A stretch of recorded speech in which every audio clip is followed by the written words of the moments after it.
The road leading to the old farm felt narrower than he remembered, as if time itself had squeezed it into something unfamiliar. Thomas Hale gripped the steering wheel so tightly his knuckles paled, his breath catching when the roofline of the farmhouse finally appeared over the ridge. 20 years. 2 decades since he had last stood on the soil where he had learned to walk, where he had chased fireflies with his mother, where his father taught him to hear the language of the wind through the wheat. But when he pulled up to the gate, the place that lived in his memories, warm, worn, and alive, was gone. In its place was a repainted fence, a renovated porch, a brand new truck parked beside the barn. And standing in the yard, with the confidence of someone who belonged there, was a stranger. A man Thomas had never seen before. A man who looked him dead in the eye and said without hesitation that he was the owner of the Hale farm. Before the story continues, if you believe in kindness, forgiveness, and second chances, please take a moment to like this video, comment your thoughts, share it with someone who needs hope today, and subscribe to channel name for more powerful stories. Thomas stepped out onto ground that no longer recognized him. The stranger, broad-shouldered, mid-40s, clothes dusty with honest work, stood with a guarded posture, the kind that came from years of protecting what one believed was theirs. The air carried the faint scent of hay, soil, and something else beneath it, something like loss. Thomas's heart thrummed with a mix of shock, disbelief, and an unsettling ache. This farm wasn't just land. It was every echo of his childhood. Every lesson his father whispered before dawn. Every sunrise his mother watched from the porch swing. And yet someone else had taken root here, reshaping Thomas's memories into something unrecognizable. He took a slow look around. The barn door had been repaired, the sagging beams reinforced. The once overgrown yard was trimmed, the flower beds restored. It was almost as if someone had breathed life back into a place that had been dying long before Thomas left. The stranger explained, calmly, confidently, that he had purchased the farm legally years ago, restored it with his own hands, and built a life upon land Thomas had abandoned. Each word stung more sharply than the last. Thomas wanted to protest, wanted to argue, wanted to claim the place as his birthright. But beneath his rising frustration was a heavy truth: the farm had been lost long before this man ever arrived. His father's debts, the foreclosure, the letters Thomas was too young and too broken to face, everything had slipped through their fingers, piece by piece, the way grief often does. And yet standing there, watching a stranger walk the land he once called home, Thomas felt a strange, crushing guilt. He had failed it. He had failed them. He had failed himself. The stranger's words were not cruel, they were factual. But facts were colder than winter soil. They didn't care about memories. They didn't care about the child inside Thomas still searching for the sound of his mother's laugh across the fields. As he walked the perimeter quietly, each step stirred ghosts. The oak tree where he carved his initials. The tire swing his father tied with rough rope. The spot near the barn where he buried his childhood dog. But none of it belonged to him anymore. And the knowledge hollowed him.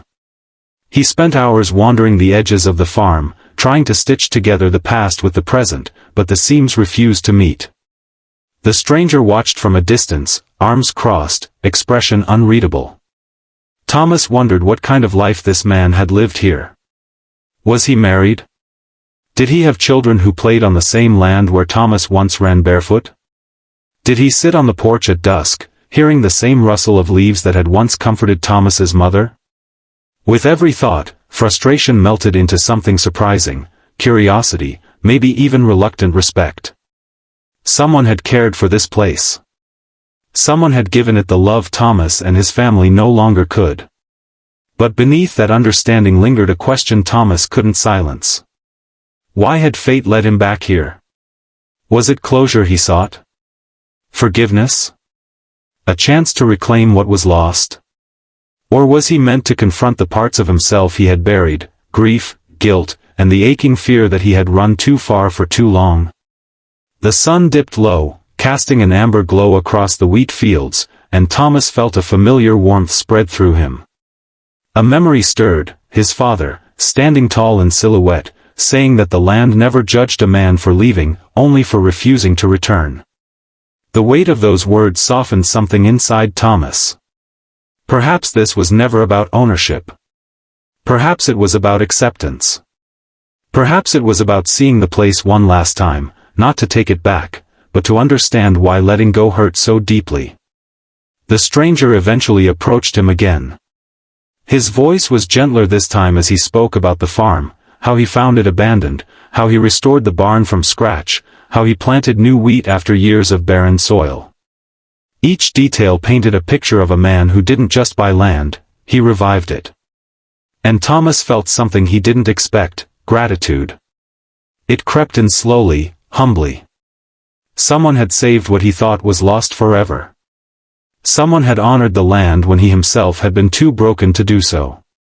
Hours turned into twilight, and twilight into nightfall.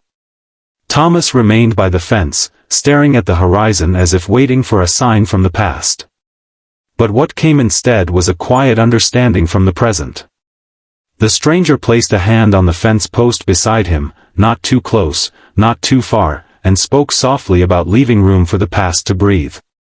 Thomas realized then that the man wasn't trying to push him away.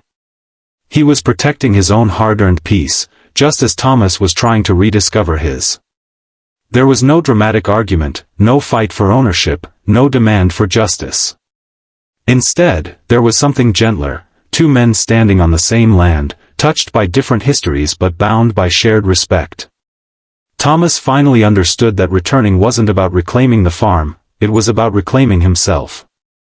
About facing the pain he had carried since childhood and recognizing that healing sometimes means letting the past belong to the past. As he walked back to his truck in the cool evening air, Thomas felt a weight lift from his shoulders. He looked back one last time at the farmhouse, the porch lights glowing faintly in the dark. It didn't feel like a home he lost anymore. It felt like a place he had loved, deeply, fiercely, and a place that had been given a second chance through someone else's devotion. And that, strangely, brought him peace. And so, with an unexpected calm settling over him, Thomas drove away not with bitterness, but with gratitude. For the land that raised him. For the memories that shaped him. And for the stranger who kept the farm alive when Thomas no longer could. Sometimes the greatest healing comes not from reclaiming what's yours, but from appreciating the hands that held it when you couldn't.